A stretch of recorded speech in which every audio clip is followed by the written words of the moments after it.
Hi అండి, నేను doctor Sharath, sports and musculoskeletal physiotherapist. ఇవాళ ఫిజియోథెరపీలో ఉన్న ట్రీట్మెంట్ గురించి చెప్పబోతున్నాను. ఫిజియోథెరపీలో నొప్పి తగ్గడానికి చాలా వెరైటీ ఆఫ్ ట్రీట్మెంట్స్ ఉన్నాయి. మీకు ఎలక్ట్రోథెరపీ ఉంది, ఐఎఫ్టి టెన్స్ అంటారు.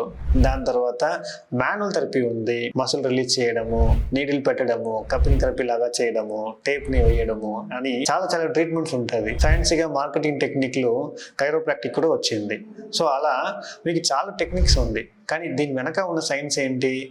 నొప్పిని మాడ్యులేట్ చేయడం. అంతేగాని దీని నుంచి మీకు ఫంక్షనల్ రికవరీ వస్తుందా అంటే 100% రాదు. జస్ట్ టెంపరీగా పెయిన్ తగ్గుతుంది అంతే. అయితే మీకు ఫంక్షనల్గా రికవరీ అవ్వాలంటే ఏం చేయాలి?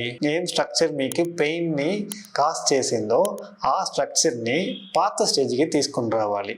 పాత స్టేజ్కి తీసుకుని రావడం అంటే పాత కెపాసిటీకి తీసుకుని రావాలి. మీకున్న యాక్టివిటీ ఆఫ్ డైలీ లివింగ్, మీరు డైలీ చేస్తున్న యాక్టివిటీలో మీకు ఒక డిమాండ్ ఉంటుంది. ఆ డిమాండ్ కంటే మీ కెపాసిటీ ఎక్కువగా ఉంది అనుకోండి, మీకు ఇలా అన్న పెయినే రాదు. సో దాన్ని మీరు దేని ద్వారా తీసుకుని వస్తారు?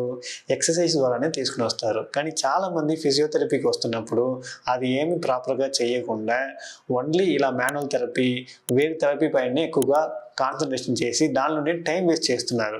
సో అలా మీరు చేయకుండా మంచిగా ఎక్సర్సైజ్ చేయండి, మంచిగా మీరు కూడా రికవరీ అవుతారు.